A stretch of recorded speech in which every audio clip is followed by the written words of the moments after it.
ام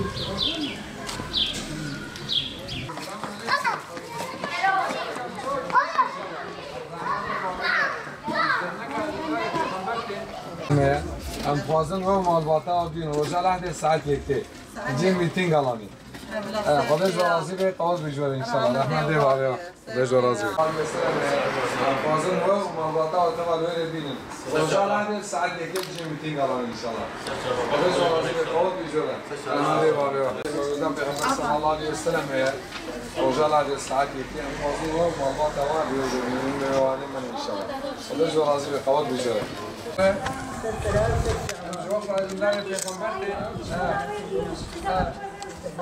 سر جمال الرحمن دی بابی روزا لحظه ساعت یکی میتینگ علانی و میوانی من انشالله خدا جوازی به قاز رحمت دی بابی مجدرنه که ویدال پیغمبر در روزا لحظه موجوده پیغمبر صلی الله علیه و سلم ام خوازن و مالبات و میوانی من ساعت یکی الجی میتینگ علانی الجی میتینگ علانی Selamun Aleyküm. Bismillahirrahmanirrahim. Peygamber Sevdaları Vakfı olarak Kutlu Nebi'nin sallallahu aleyhi ve sellemin örnek hayatını ve direniş dolu mücadelesini yeniden hatırlatmak, onun rehberliğinde bir bilinç oluşturmak amacıyla önemli bir etkinliğe imza atıyoruz. Bu bağlamda pazar günü şehrimizin yeni otogar alanında direniş rehberi Hz. Muhammed sallallahu aleyhi ve sellem konulu Mevlid-i Nebi etkinliğimiz onunla ilgili hummalı bir çalışma yürütüyoruz.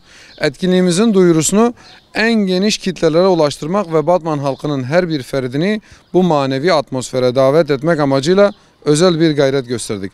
Bu çerçevede vakfımızın gönüllüleri ve üyeleri şehrimizin tüm mahallelerini tek tek ziyaret ederek her bir hanenin kapısını çaldılar.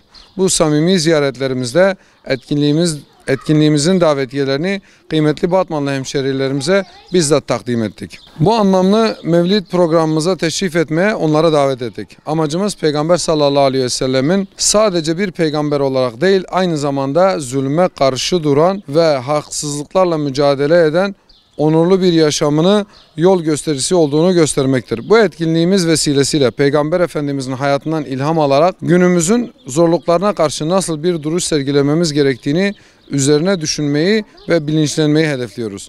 Batman halkının bu davetimize icabet ederek bu anlamlı günde bizlerle birlikte olacağına ve kutlu doğumunu coşku ve muhabbetiyle idrak edeceğine inanıyoruz. Tüm halkımızı bu özel etkinliğimize davet ediyor, katılımlarını bizi onurlandıracağını belirtmek istiyoruz. Allah razı olsun.